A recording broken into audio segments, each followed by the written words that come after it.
दोस्तों, बस्ती जिले के कप्तानगंज के पिकौरा सानी में एक खूबसूरत अम्बेडकर जयंती के कार्यक्रम को लगाया गया था। यह कार्यक्रम इतना खूबसूरत तरीके से सजाया गया था कि जिसको देखकर बस्ती जिले के बहुजनों को अपने आप पे गर्व महसूस हुआ। मेला लगा हुआ था, रोजगार मेले में सारे लोगों से भर लिया गया, एससी ओबीसी का क्यों नहीं हुआ? अब आप बताओ, आवेदन नहीं निकलेगा, रोजगार मेला लगेगा, उसमें लोग जाएंगे, जाति आधार पर होंगे। एडवोकेट बुद्ध प्रकाश जी का रोम रोम अम्बेडकरवाद और बुद्धवाद से भरा पड़ा दिखाई दे रहा। बाबा साहब है तो आचार्य कृपलानी जी ने पूछा कि डॉक्टर अम्बेडकर आज आप इतने खुश क्यों हैं? हमने कहा आचार्य कृपलानी जी, आप मेरे खुशी का राज नहीं समझ सकते हैं। कृपलानी जी ने पूछा कि आज आप पहली बार आपको देख रहा हूँ कि आप इतना खुश हैं। उन्होंने कहा कृपलानी जी, मैंने आज रानी के पेट का ऑपरेशन कर दिया है, मैंने आज रानी के पेट का ऑपरेशन कर दिया। अब राजा रानी के पेट से पैदा होकर के बैलेट बॉक्स पेट से पैदा होने का काम करेगा। अब राजा रानी के पेट से पैदा नहीं होगा। कृपलानी जी ने जानते हो, ये है एडवोकेट बुद्ध प्रकाश जी, जो कितनी ऊर्जा के साथ अपनी बातों को मजबूती से रख रहे हैं।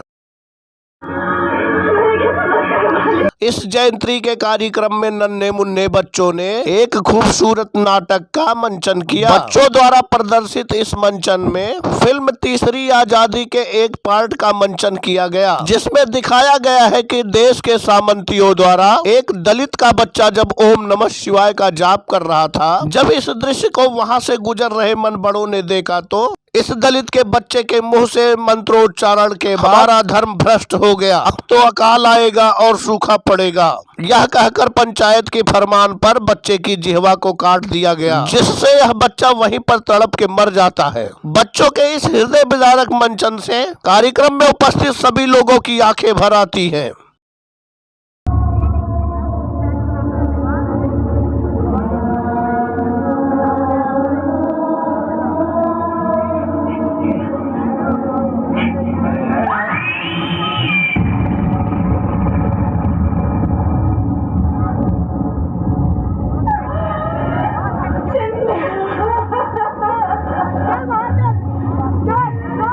एक बालक के रक्त से लिख दो वेदों और पुराणों में, किसका किसका नाम लिखा है धनुष के बाणों में। पूछो ये बाबों की, पूछो ये बाबों की रीत क्यों चले।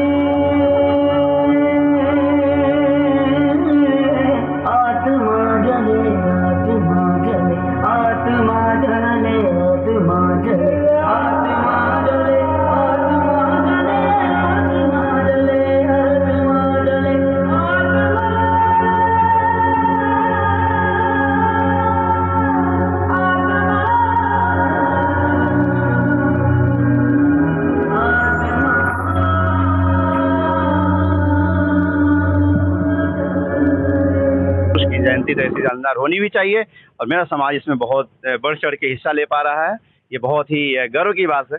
और आज हम सभी लोग कप्तानगंज की धरती पे इस तरीके के प्रोग्राम आयोजन करके आयोजक मंडल को भी बहुत बहुत साधुवाद, आभार, धन्यवाद, जय भीम नमो बुद्धाय करता हूँ। आज राम मोहन जी को, जिन्होंने इतना बेहतरीन प्रोग्राम ऑर्गेनाइज किया और बाबा साहब के प्रति एक अच्छी अपनी भावना प्रकट किया। ऐसे हमारे लोगों के मिशनी साथियों को बाबा साहब की जयंती मनाने की जरूरत है। साधुवाद, धन्यवाद, जय भीम नमो बुद्धाय। आप लोगों के लीडर सागर साहब हमारे साथ मौजूद है, जो जिन्होंने बहुत मेहनत करके इस कार्यक्रम को सजाया। आइए जानते हैं ऐसे मौके पे क्या कहना है आपका। सर क्या कहना चाहते हैं, बताएं। पहले तो आपको बहुत बहुत धन्यवाद सर जी, थैंक यू, जो कि आप अपना अमूल्य समय निकाल कर इस कार्यक्रम में अपना अमूल्य समय निकाल के भारत रत्न बहुत बाबा साहब डॉक्टर B.R. अम्बेडकर के 131वें जयंती के शुभ अवसर पर इस पूरे बहुत ज्यादा ना कहते, इस पूरे कमेटी को, राम मोहन कुमार गौतम जी, चंद्रशेखर वर्मा जी, इस पूरी टीम को मैं अपनी तरफ से हार्दिक शुभकामनाएं। मूल रूप से आपने ही इस कार्यक्रम को सजाया है। बस्ती से चल के मैं आया हूँ बिलाड़ी से, आप तो जानते ही हैं। बहुत गौरवान्वित महसूस किया इस धरती पे आ करके।